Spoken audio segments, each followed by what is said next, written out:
Yeah, for sure.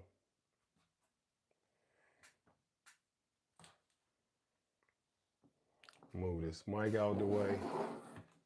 What's going on, everybody?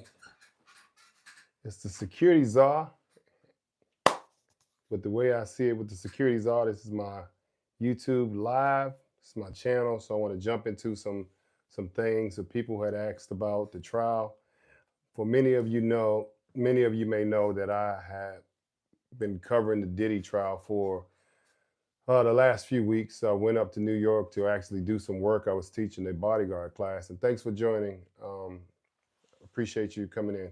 So I had went up to New York to teach a bodyguard class, and while I was there, I had a little bit of downtime, and I actually went down to the federal courthouse where the Diddy trial was being held at, and I decided to kind of hang around. So the first day I got there, I went in, I met some people outside. I went into the courthouse, heard some of the testimony, and then I went back to teaching the bodyguard class in New York, up in Queens. So um, I was intrigued by what I saw. It wasn't my intention. Thank you. It wasn't my intention to actually appreciate it. I'm getting food served to me, breakfast in bed. So I enjoyed actually the experience of being in the courtroom to see the different characters in the Diddy case, and also to hear the testimony, see the star defense lawyers, the star prosecutors, to see Diddy's family coming into and out of the courthouse, and really taking the whole thing and see it eyes first, right? I'm not starstruck, so I work around high profile people all the time, so I'm not starstruck. Um, but it was still interesting to see Diddy in there in the courthouse in a vulnerable state. Sorry guys, I haven't eaten all day. So it was um, it was interesting to see Diddy in a vulnerable state. Normally he's always on top, he's always winning. But in this case, he was he was tame. It was a tame Diddy in the courthouse. A lot of people ask me, what do I think about what do I think about the case? Well, first of all, I spent it was almost like a job. I spent at least 18 hours a day at the courthouse, right? Um, I stayed in different parts of New York, just kind of managing the budget for this project because honestly, I wasn't acting as a security person. I was pretty much acting as a content creator and a journalist, trying to get you guys information that you can use about the case. So I moved around a lot, and sometimes I stayed in New Jersey over in the Meadowlands because hotels were, $100 as opposed to $300 or $400 in the city of Manhattan. So in order to do that, I had to catch the train system, right? And from from the Meadowlands or that area over there, Sea Caucus, you have to take you had to go to Sea Caucus Junction train station. From the Sea Caucus train station, you take the you get on the A or B tracks and you take the train over to Penn Station, and from Penn Station, you got to take the subway, the one train, all the way down to Canal Street where you get off, and then walk a few blocks to get to the courthouse. So that was every day for me. So my days would sometimes start at uh, 4 o'clock in the morning, 5 o'clock in the morning to get over to be in front of the courthouse and in line to get into the trial. I had to be there early, so I would get there around 5:30, and then the trial was over pretty much every day at 5 p.m. Still, there was work to be done, and sometimes I didn't get back on the train till 10 o'clock at night. Getting back into the Meadowlands at 11 o'clock at night, and then this is what I found out about. This is what I found out about these content creators, right? I call myself a content creator, and I think I'm pretty good at it. You guys who watch my YouTube channel, I'm pretty good when it comes to editing videos and stuff like that. putting stuff together, explanation videos about executive security, executive protection. But what I found out is that these people who do content creation are the real deal. I was with people who had millions of subscribers, 500,000 subscribers, 300,000 subscribers, 700,000 subscribers.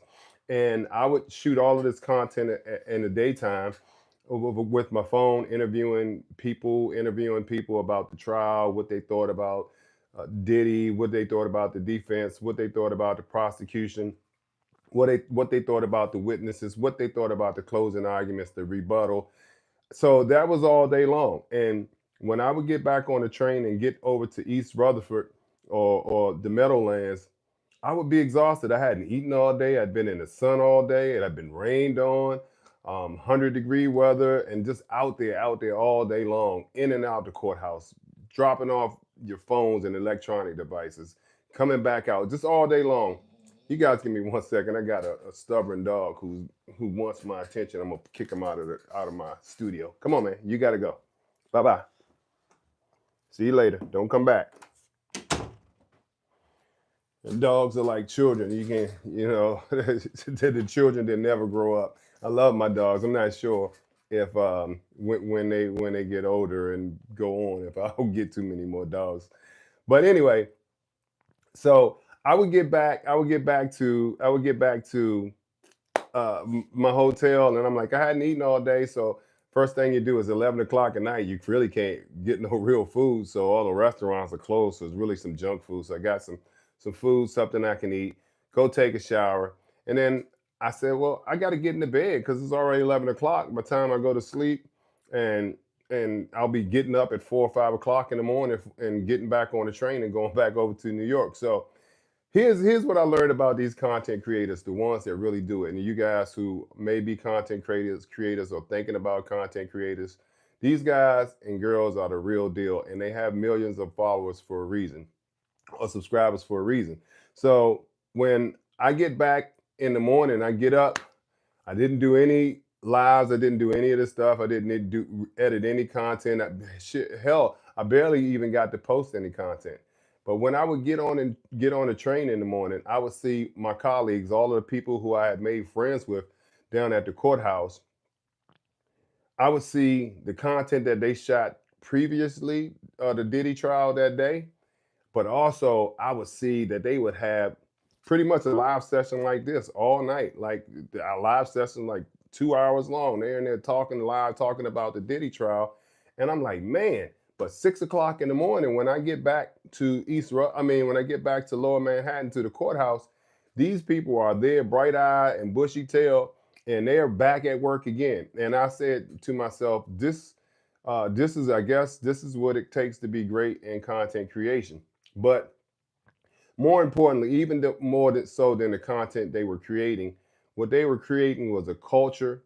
What they were creating was information for to come back to people like you who watched the content, who was interested about the Diddy trial, who was interested about if he was innocent or guilty, who was interested about the verdict, who was interested if someone lied on the stand, if they were believable. So we were pushing out content for you guys. And there was a story inside of the story. And I'm going to tell you guys about the story inside of the story a little bit.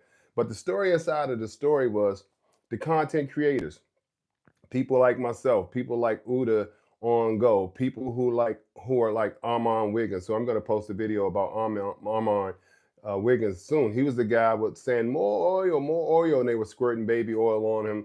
And then the news media put a lot of stuff out about Armand. It kind of tarnished his reputation a little bit, but honestly, it didn't because of that video. More people want to find out who is this guy, who is Armand Wiggins, and why is so much media or press coming out about him. So all press is pretty much good press. So Armand, excuse me. So Armand, um, oh, I forgot what I was saying. So Armand Wiggins was the guy who was getting the baby oil squirted on him. And while I was there, he was one of the people who has I think over 300,000 followers. I mean, close to 300,000. I was talking to him. I had been following him online for a while, and I had been following him based on the Diddy content that he was pushing back to the consumers who wanted to know more information about the trial. And he had the funny anecdotal way of getting the information, making you laugh, and drawing you in to know more about the case. So my first few days there, I met people like Emily Knows Everything, Uda Ongo, Armand Wiggins, Big Mike 0626, Neek at Night, Lovely T.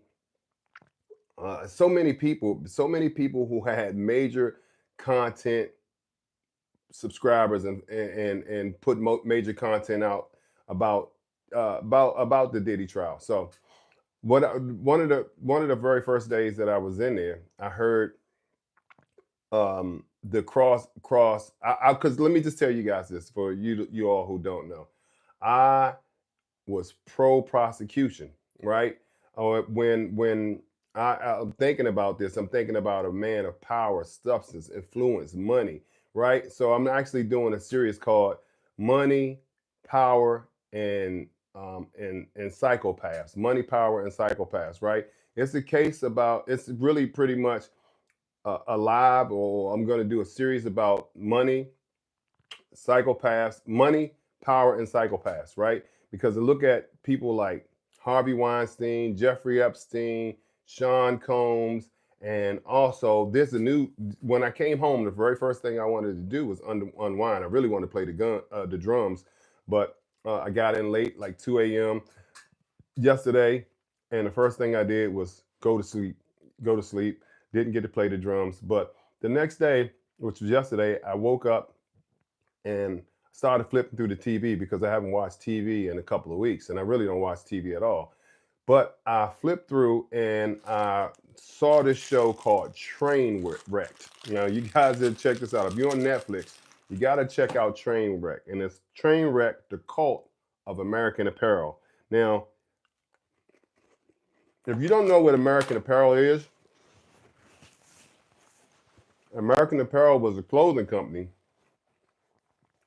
who made a significant impact in the United States. Instead of sending their clothes out to be to get their clothes and get their clothes made outside of the United States in places like Pakistan, China, India, places where Korea, Vietnam. American Apparel is exactly what it was, what they said it is. American Apparel is American Apparel, and it made its clothes in the United States. But ultimately, American Apparel was on a hot streak before COVID hit. And then they got a lot of, they allegedly was saying that they were putting the work, they was bringing the work into the United States so that United States Americans can benefit. So unfortunately, they got it raided by ICE right after COVID, and they found that 1,500 of their workers were illegal immigrants, and they had to release all of them and let them go. And after that, that sent the company crashing.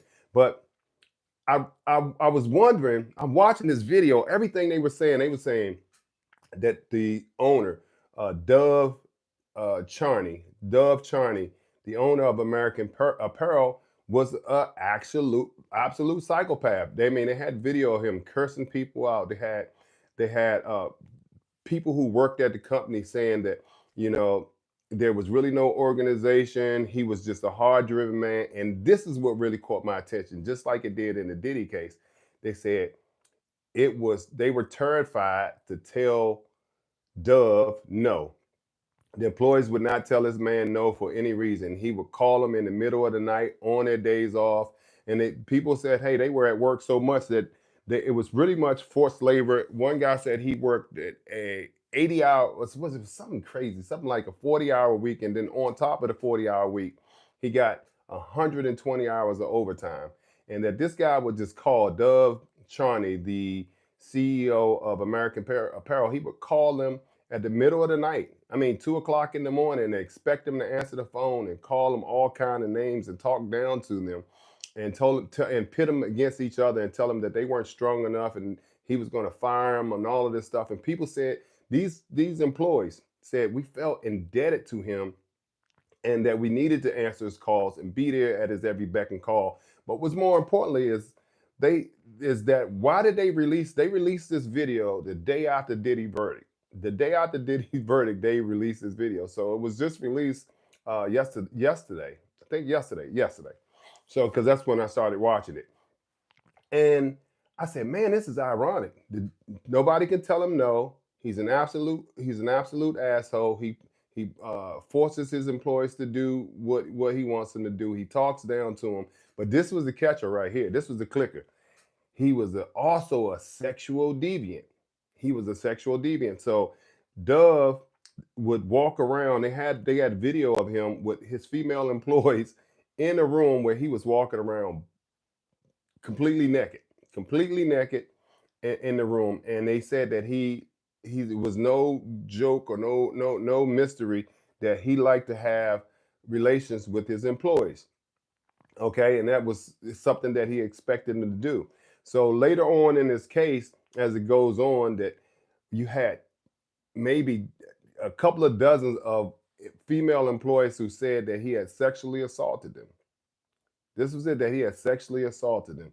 So, kind of putting this all together, people who are egomaniacs who have, he was worth, I think at the time, 300 million, $400 million, something like that. So 300 million, he had money, he had power, he had a house that he had employees living in. Um, and that he had a team of women who they called the Dove Girls. The Dove Girls, and these girls, nobody really knew who they were, but they would come to work with a see-through blouse with nothing on underneath, and they would fire people at Dove's beckoning and do his bid, do his uh his bidding. Right, really the things that other people didn't want to do. So this is kind of all aligned, and it just rang to me. Are all of these people like this? When you get to a certain level of money and power, are all of them weird like that? Or and we haven't even talked about, hey, what's up, the T Lounge? What's going on? Good to see you. The T Lounge was one of the content creators, independent journalists who were down at the Diddy trial. So I'm glad to see her pop in on this live, and hopefully we're supposed to get together on a panel. I want trying to get the content creators, and I call them independent journalists, but we're content creators who attended the Diddy trial. Sit down on a panel, even either in the same room, or we can get together via Zoom and just really talk about the trial as we saw it, because the big thing was there were so many people there and there were so many dissenting opinions. But I do think that the way that the trial played out, the verdict reflected not only what the jurors felt, but also what the general public felt. 50% was pro Diddy, 50% was pro Cassie or or against Diddy. And so that's what you got. If we had 6 charges, it would have been 50%, but we had 5 charges, or he had 5 charges. And so the outcome was 3 for not guilty and 2 for guilty, which just is about 50%. Thanks, T, which is just about a 50% rate. And for you guys to know, I was pro prosecution, but I was willing to listen to the facts of the case, which a lot of people weren't. A lot of people feel like the cases was trumped up against Diddy. He was targeted. Now, I will say this: I believe that he did a lot of the things that they accused him of, but I also believe that he was targeted by the government, and that therein lies the case. He was targeted by the government for whatever reason, but and I also believe, Cassie wasn't any angel too. So I believe that a lot of the women went there looking to benefit and take advantage of the opportunity and ended up being taken advantage of. And ultimately, I said this before, when I grew up in Washington, D.C. during the crack cocaine era.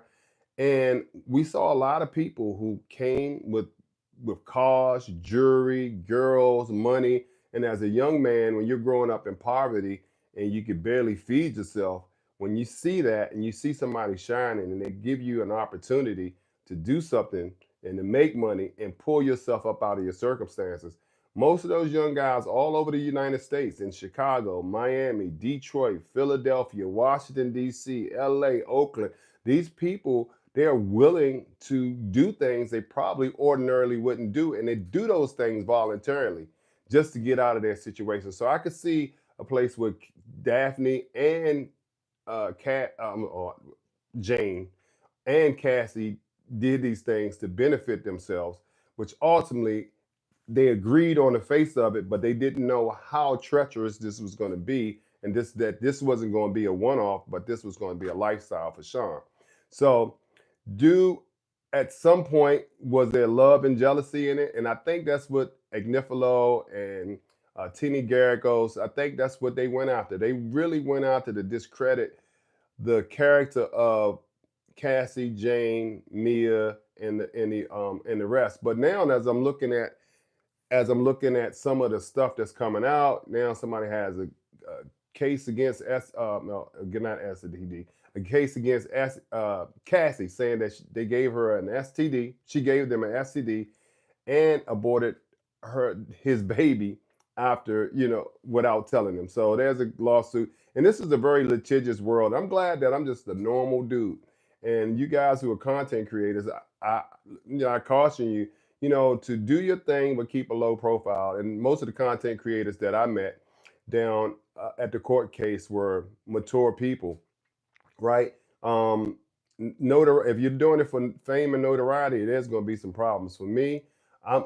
It's not about the fame and notoriety. It's for me to make an impact and also to make some money, because this content creation is a lucrative thing.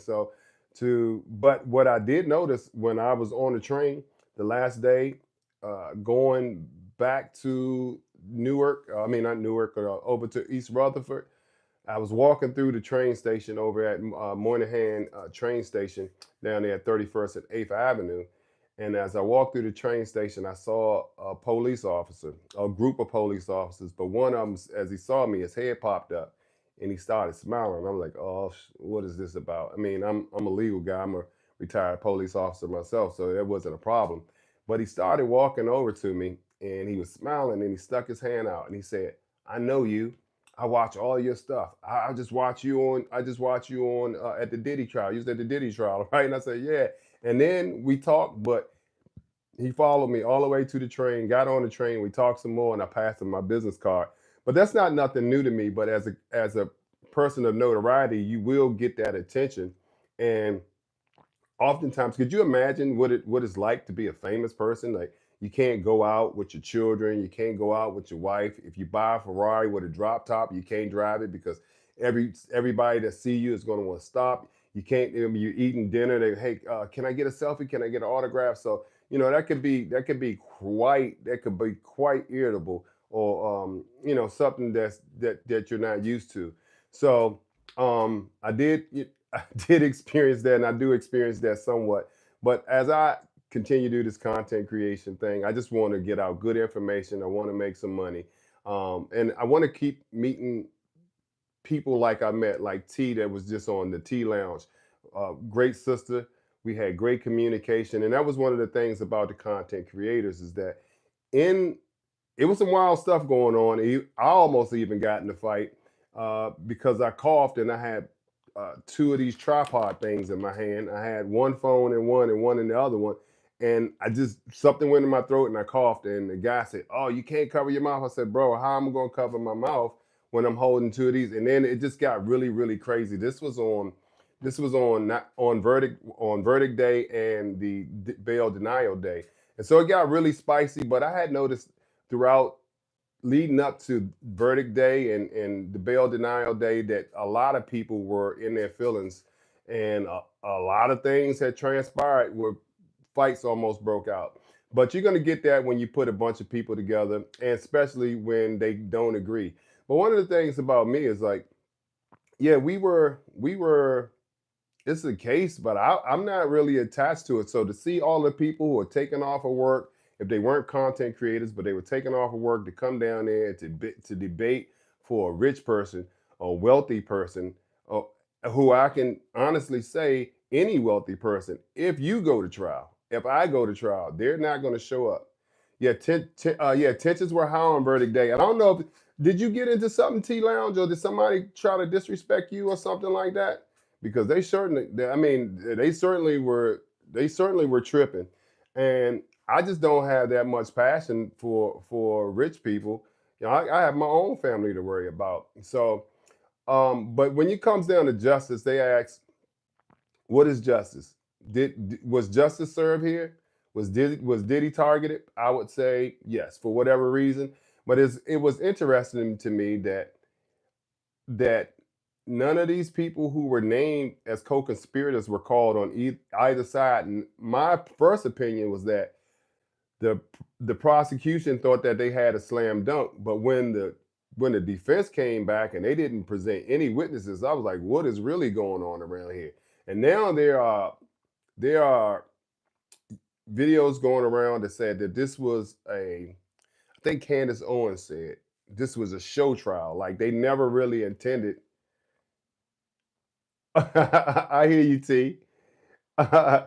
They said they never intended to, prosecute Diddy. They were trying to make an example out of him, right? And if they did get a conviction on a RICO, they were going to take everything that he had to really, really make an example out of him. So, um, so it was really interesting. So they saying that all of this was just a show trial. This they never intended, their intent was to ridicule him and to get those videotapes. That's what they're saying, that they wanted to get those videotapes that he had possession of. And if you guys remember when this first broke, they said there were people that were on those tapes. Uh, I believe that they were famous or VIP people that were on those tapes that they were making notifications to. But none of those names came out. And I'm certain that the stuff that they found was not what they really revealed. And they just revealed what they saw with Daphne and what they saw with Cassie in those tapes.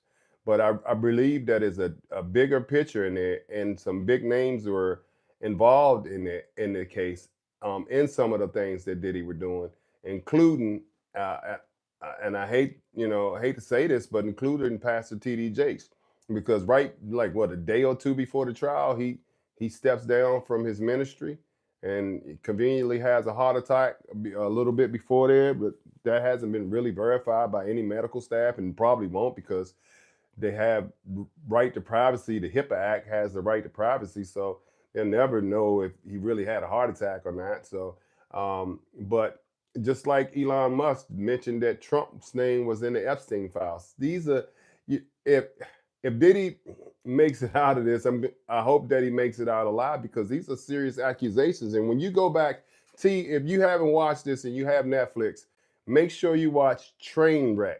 Trainwreck, the cult of American apparel. It's on Netflix. Go watch it. If it's not the Diddy case, but with a different person, it's the exact same thing, but with a different person. But this man happens to be a white man and happens to be a CEO of a major company, or was a CEO of a major company. And here's the kick about American Apparel. After after the company folded, the board of directors kicked this man off out of the company. They fired him from the company that he founded and was the CEO of the company. The board of directors, if you all don't know this, if you own a company and you put a board of directors in, you can lose your own company. And that happened to Steve Jobs at Apple. And then when Apple went, they suffered a loss and they couldn't get back up. Steve Jobs was asked to come back, but Steve went to Bill Gates and borrowed the money. Even though Bill was his competitor, Bill Gates gave him the money to get Apple back up, and then Steve took Apple to the next level. So I'm not sure if you guys know that, but that's what happened. Um, this is what happened with this guy. What is his name? Dove Charney or Dove Cheney. But watch is Trainwreck, the American Apparel on Netflix. Exact same thing as Diddy. Then you think about Weinstein, you think about Epstein, and then you have to also think about this case that is all but disappeared in the press. And that's the American Apparel case. Whatever happened to that? Same thing, sex for boys and all of this stuff. But I believe that the stuff that we expected to hear in the Diddy case, like lace baby oil, um, um, essays with minors, things about Justin Bieber, Usher. None of this stuff ever came out, and I believe that a lot of this stuff was suppressed to save and protect the reputation of a lot of high-profile people who could have been outed for a multitude of reasons. So, and if you out one, you have to out all of them. So, um, that is kind of like the crux of the case, and for me, the experience of just being down there and hearing what I heard, and like I was saying, I thought the prosecution was killing it. I actually thought the prosecution was killing it. So I'm thinking not from the mind of a black man being targeted by the government, but I, being a former law enforcement person, is thinking from a law enforcement legal standpoint. And what I said, did he do it? One, I have compassion for Cassie and the other women in this case. One, because I have daughters, but two, when I'm looking at what the prosecution is saying, I'm not looking at it from, yeah, he did it because blah, blah. I'm looking at it because they are meeting the elements in my mind from what my interpretation of the law, the way that it was written, was that every element that they said that he did actually, even how small and minute, that they actually met the element of the crime. But nonetheless, I think this was a trumped up charge to really send home a statement. And if they had secured that RICO, it would have been damaging to Diddy, the Combs family, and the hip hop industry and culture for years and years to come. So I'm glad that he didn't. What's up, Mark? My man. So I'm glad that they didn't convict him on a RICO, because I don't think that what he did elevated to a RICO. I'm talking about on a personal level now. As far as the elements of the crime, everything that they said he did, and they could have convicted him on that. But I don't think that it amounted to a RICO. Now, here's what some people say. Diddy hasn't really got away. Now, he's still going to do some time. Some people say 10 years. Some say they can get 20 years on each charge. But most people agree somewhere between 3 to 7 years that he'll probably do, with some time suspended. And depending on what he does in prison, maybe some time served and some time suspended. Um, but there are also people who are of the opinion that this is just the beginning for Diddy. I think they couldn't prove it had criminal intent. Okay, I thanks Mark. But but what some people think is that's just the beginning for Diddy. But he has multiple $100 million, over $100 million of lawsuits pending that he still has to defend. He still has to have revenue to defend that, and also understanding that Revolt is gone, the deal with Ciroc is gone, all his brand partnerships is gone, all of his sponsorships are gone. Bad Boy is gone. He really has nothing but his plane to make revenue and the royalties from Bad Boy Records. But as far as bringing out new artists and new music, that's going to be gone. And also Revolt is gone. So how does he make money? How does he sustain himself? How does he still fight these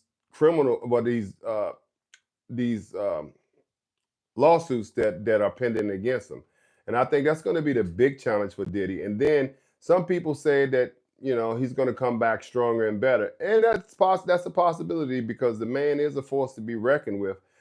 But reputation goes a long way, and people don't want to attach their name, or big brands won't want to attach their names to anything that is going to be a problem for them or won't look good for their brand down the line. And also, I wanted to go back to, I was talking about the American Apparel guy, Dove Charney. Now, what you guys don't know about Dove Charney, after he was fired by the board of directors from American Apparel, he went on to form LA Apparel. And he was in LA Apparel for a while. Now, check this out. This is really gonna kill you, because this person also has a lawsuit, and we don't talk about that much, because we don't have that much information on it. Now, Dove Charney was hired by none other than Kanye West for Yeezy. So now he is the CEO for the Yeezy brand.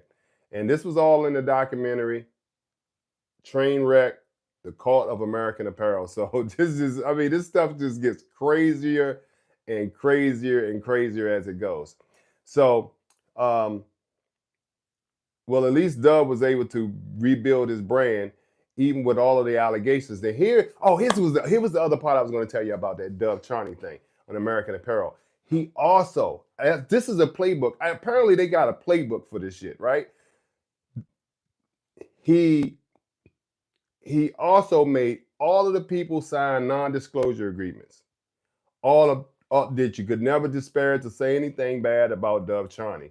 And so it was legally binding in the court. I don't know how, because if it's a criminal charge, then you should be able to say whatever you want to say. It shouldn't be held by a legal agreement that you wouldn't say anything disparaging about a person who victimized you. But this is what happened. And for whatever reason, these people weren't able to tell their story.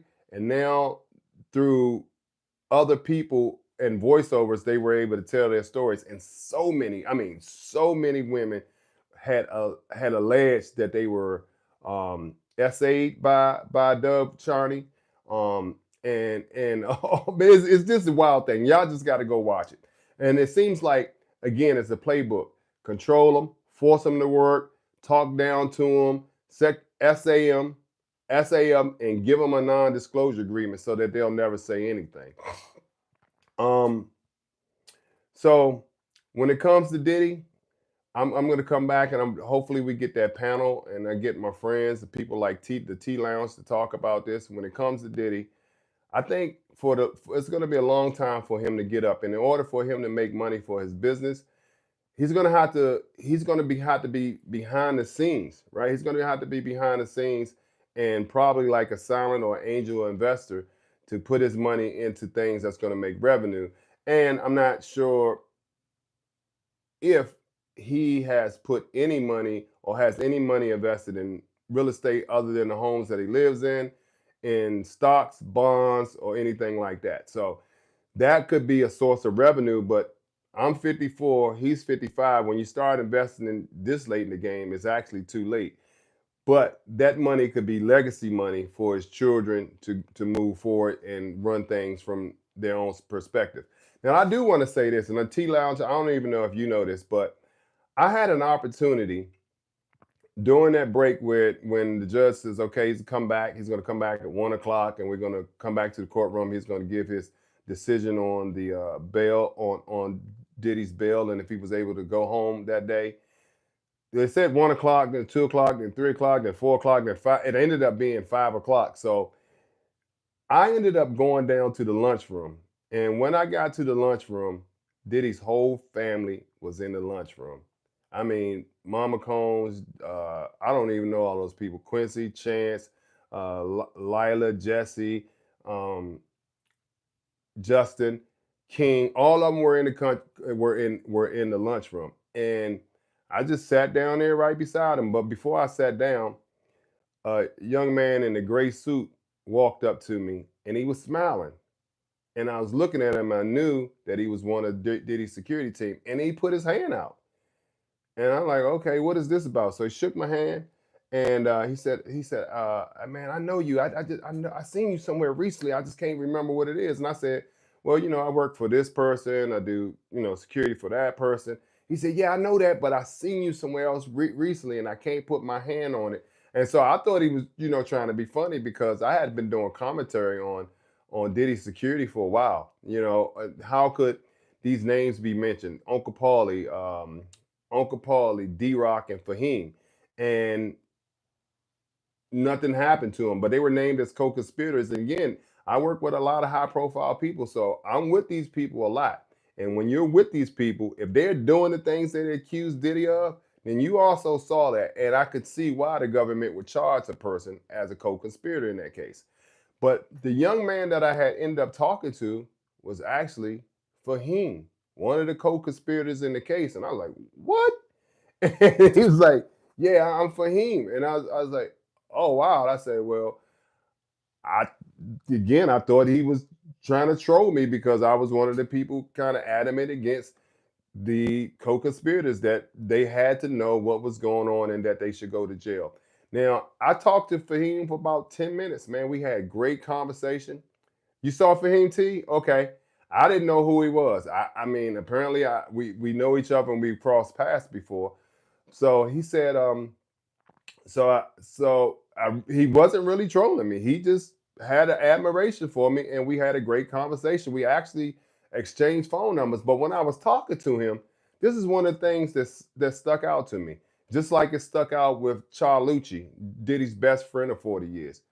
What stuck out to me, that this guy was really well polished for him. He was very mannerable, very respectful, very professional, clean cut and polished. And when we talked, I just couldn't imagine that this guy would do anything remotely like they were said that he did, according to Cassie Diddy and his criminal trial, and how he could be considered as a co-conspirator, co-conspirator. So that really that really rattled me because honestly, the people that I met, I never met D Rock, I never met Uncle Paulie. I think those guys, based on the photos and stuff that I've seen, the videos of the past, they're a little rough around the edges. But for him, squared away guy, and I think everybody who met Charlucci, I mean, and his name, he's been Diddy's friend and godbrother for 40 years. His name was never mentioned in anything. And Charlucci handled all of the security for the family, the children, Miss Janice Combs. Yeah, the kids are very mannerable. You are absolutely right. The kids are very mannerable. Yes, sir. No, sir. No, man. It was absolutely. So the things that I'm hearing the government said, it really threw me off about this family. And again, I only spent about 10 minutes with them, but I'm a really good read on people. I can pick up BS when I see it, but I didn't see any BS with this. These people, to me, were good, wholesome people.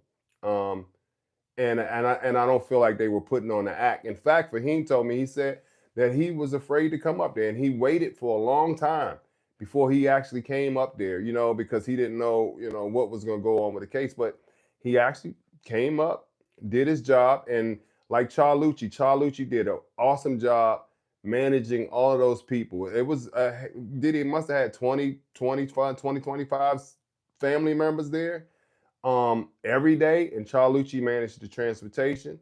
He managed the security. Very well spoken, very well dressed. And I say again that over 40 years, him working with Diddy, his name was never, ever, ever mentioned in anything about this case. And when you compare him and Fahim, honestly, to me, they seem like the same person and the same character. So, you know, I have to say, I'm still not pro Diddy. I'm pro justice. If Cassie was victimized, I believe that she got her due justice and her $30 million, but she got her due justice with the verdict. And also, if Jane Daphne was victimized, she also got her due justice with the verdict. Now, I still don't understand the part of Diddy still paying for her lawyer and her rent. I still don't get that, and I'd be surprised if he doesn't cut it off. Cassie said they wouldn't have known. Cassie said, "I wonder if I could bring you on here, T. I know you can go live. I think we have to set it up in the beginning.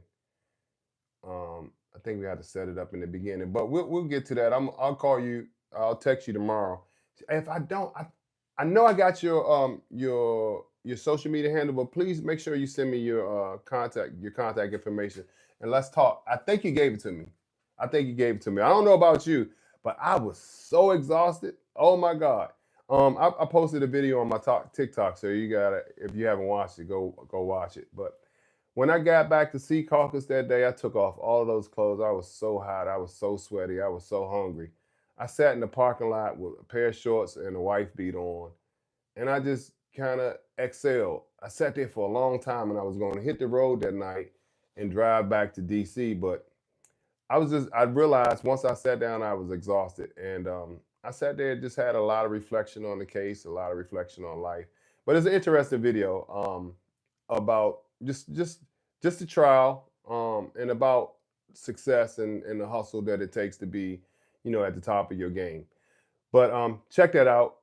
And I lost my thought. You was exhausted.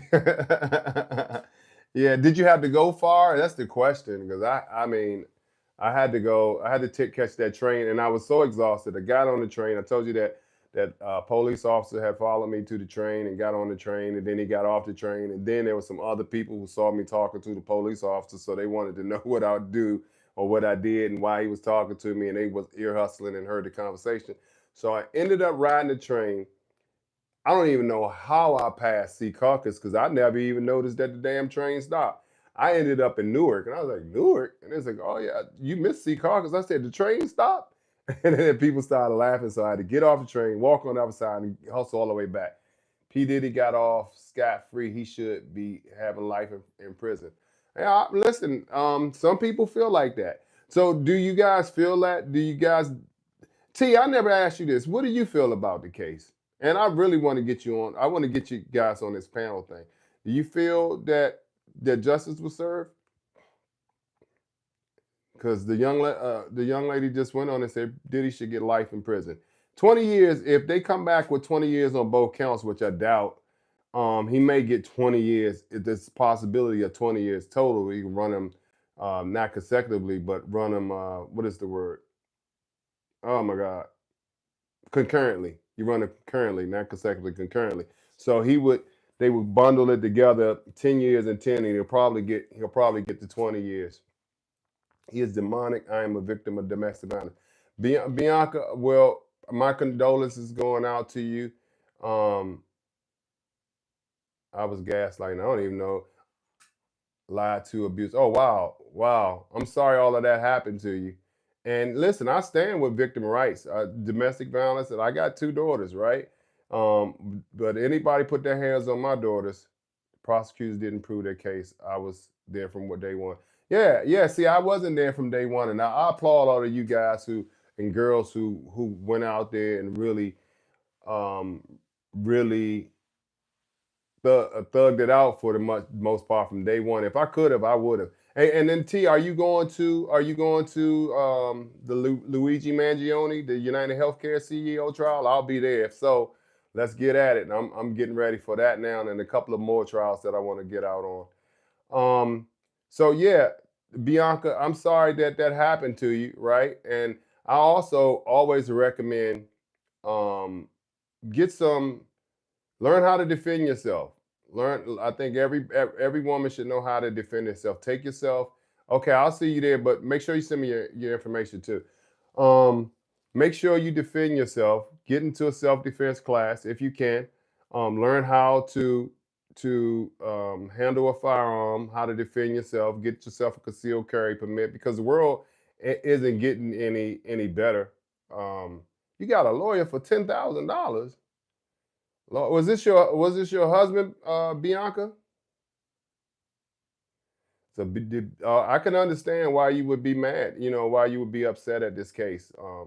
But and this is the T. This is going to be good because everybody that wanted to do a panel with me, everybody want to have the same opinion. That doesn't make a good opinion. I think a diverse group of people with dissenting opinions, different perspectives, different experience of the trial, being able to tell the public what they seen, what they smelled, what they heard, what they felt. I think that is what really makes this dynamic, and that people who didn't attend the trial can understand this. And that's the goal for this thing. But for Sean Combs, I believe that he seriously dodged a bullet. Now, when I said, because I went back out to the courthouse that night, and that's why I think I was so tired because you guys were gone. People were saying, hey, they were going to go party. People were going to go to the bar and have drinks and do this and do that. And I looked at myself. I said, this is a business trip. I came here to work. And it was nice because I had a good bond with a lot of the people that I met there. But I said, this is a business trip. So I marched my happy, lucky, go lucky self right up in front of those golden doors at the courthouse. And I stood there for an hour and I did a live right in front of the courthouse. I was pretty much the only one there. All the news medias were breaking down the tents. All of the tents that were across the street from the courthouse, they got taken down. They were packing up. You had a few camera crews there, a few reporters left. And when I say a few, I'm talking about a handful, a literal handful of people. But I was there, and I said, this is a business trip, so I wanted to make sure that I got the content out, any information out to our audiences, so that they can understand what happened that day. Now, for you, those of you who don't know, he was found guilty on 2 counts of transportation for prostitution of both Jane and Cassie. And later that day, he posted or wanted to post $1 million a bail to get out and go home so that he could be with his family for the 4th of July. The judge said let him go to his chambers and think about it. That took roughly about 4 or 5 hours. When he came back, the judge denied the request. Hold on, I want to read this right here. I watched it every night religiously for, oh, where did it go? Uh, I watched it every night religiously. Put my glasses on for 5 to 6 hours a night. To be honest with you, for the pros, for the P Diddy, have no idea what it's like, nor what messages is sent.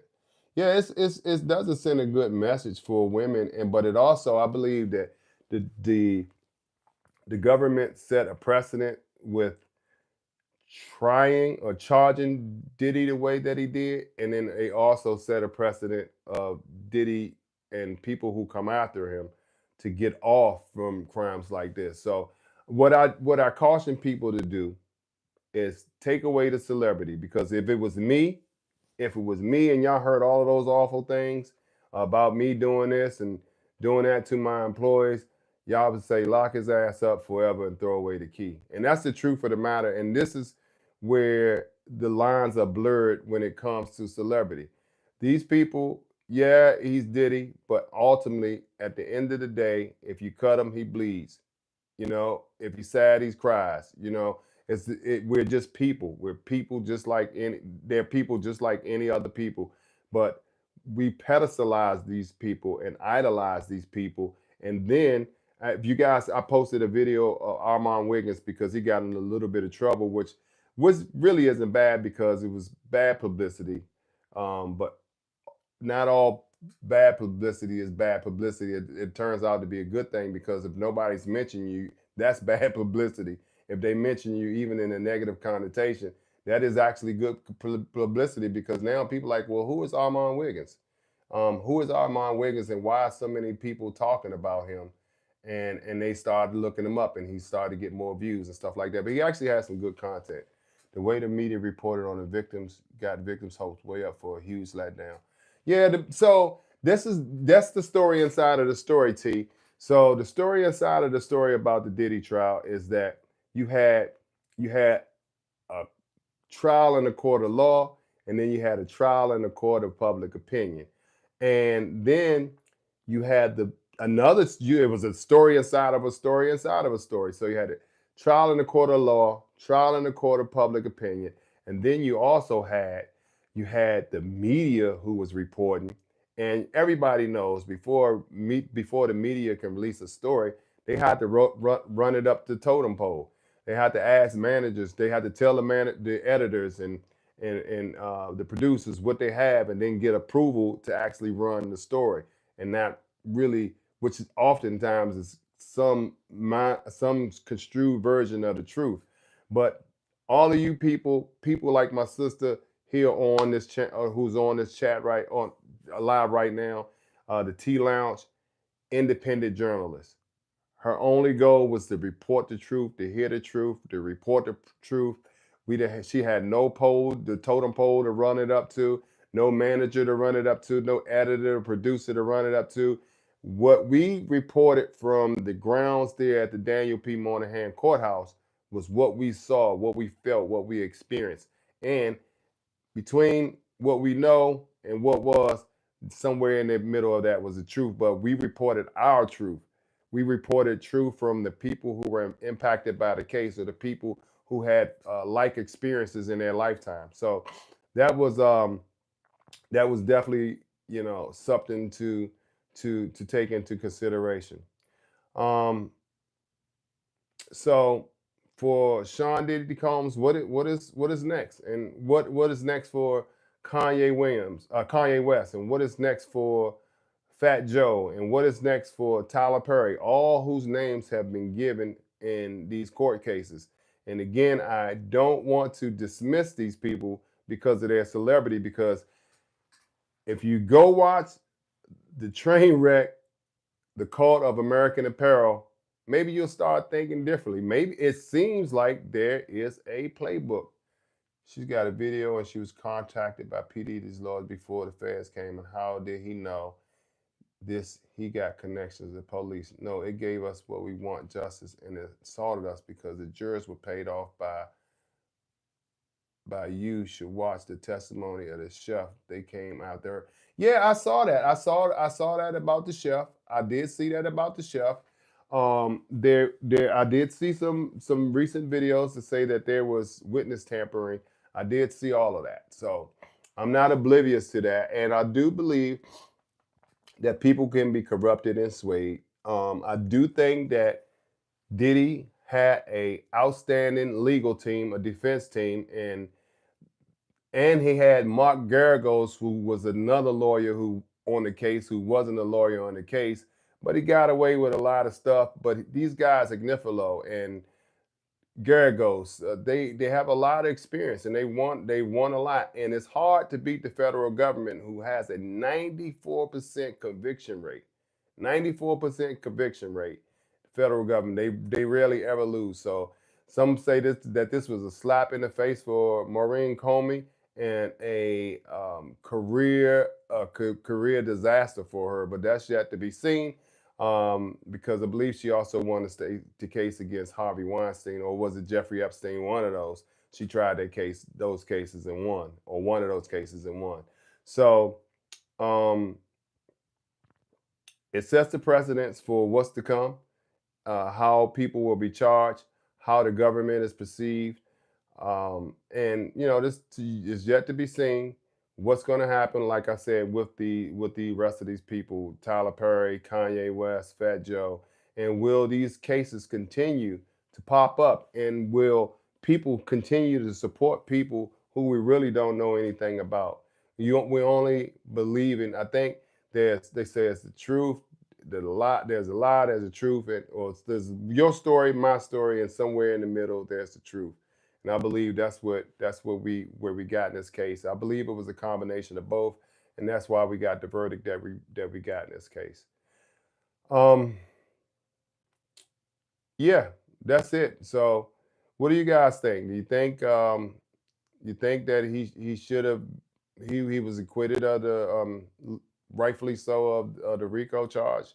Do you think that he should even been passed for distribution of narcotics, because that was one of the charges, and they didn't have, when I was a police officer, if you said somebody did something, if I it was the distribution of narcotics, then I would actually have to have the physical narcotics in my hand. So if I said that this person gave it to that person, both of those people would get arrested. I would recover the evidence, and the person with the that distributed would be charged with distributing, and the person that received it would be charged with possession. But in this case, there was no even drugs. It was just pretty much he said, she said, and they shouldn't haven't even charged that at all. And I believe that the witnesses were weak. That Brendan Paul served no purpose on this charge, on this trial at all, just to say that he passed, which is circumstantial information, that he got narcotics for Diddy and he passed it to other people. That was that. So the what they were able to prove is what they had records for, and that was the transportation for prostitution. What they had, the plane tickets, hotel tickets, text messages, and things like that nature. A lot of people said that this should have been relegated to state court, which I am of the opinion that, yeah, that's probably true. And that's what makes you think that the government was really trying to undermine this man, had targeted this man and undermined him to take down his legacy and to really break his pocket, because he got a cocky, arrogant attitude. And let's be honest, nobody likes a black man with the cocky, arrogant attitude. And if they can tumble your palace, and they can knock you off your totem pole. They will, and they will use your own people to do that. And I'm not saying that's what happened in this case, but I do believe that was some of the intent involved in this case. But more importantly, that he did do a lot of the things that they alleged in this case, but that the government just didn't have, just couldn't prove it. That's my opinion on it. Um, it's been real. I've been talking for about an hour. I'm going to get together with the T Lounge, my folks that I met down at the courthouse. I met a lot of people, man. There are a lot of content creators that are doing great things. But what I like most about being at the courthouse, even though we went through a lot of struggle, getting rained on, I mean, it was hot, just so much stuff that was going on. That what I like most is that from the moment that I stepped foot down on Pearl Street, that just about every content creator I met or every person that hung out down there every day that came there, we almost became a family. Of course, there was um, personality clashes and things like that. But the people, the genuine people that I met, they were really solid people, man. Your phone battery run out. They had chargers, they had charger cords, they had water, we had snacks. We went out to eat together. We talked, we laughed, we had a few drinks together a couple of times.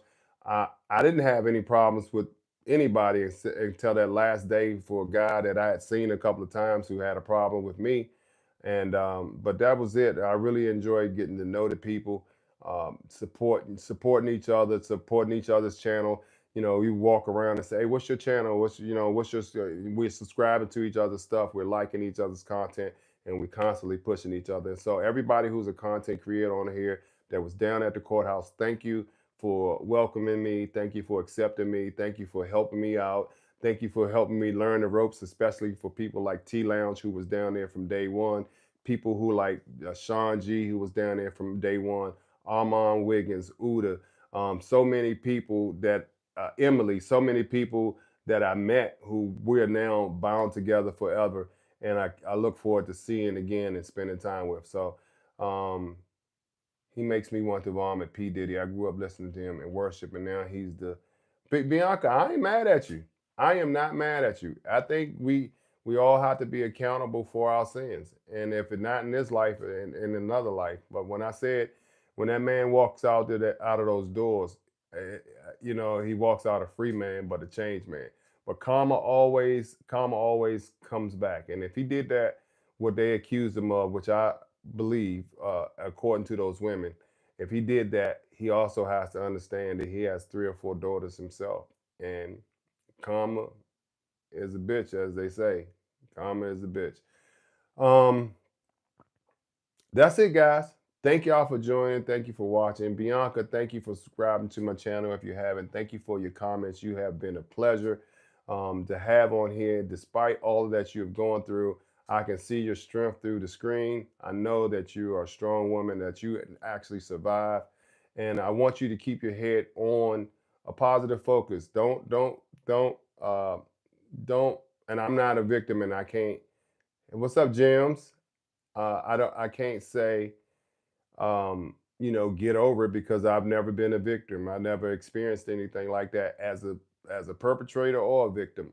So I can't tell you to just get over it. But what I will tell you is that you seem like a very strong woman. I know that you've been hurt, but your future is brighter than your past.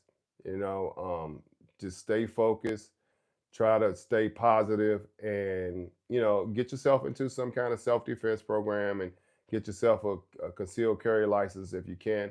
Learn how to protect yourself better, and then also, we pray that God sends you a man who's going to be a provider, protector, and to love you the way that you need to be loved. Okay. Thank you everybody for joining. I'm going to sign off. I guess it's almost 1 o'clock in the morning.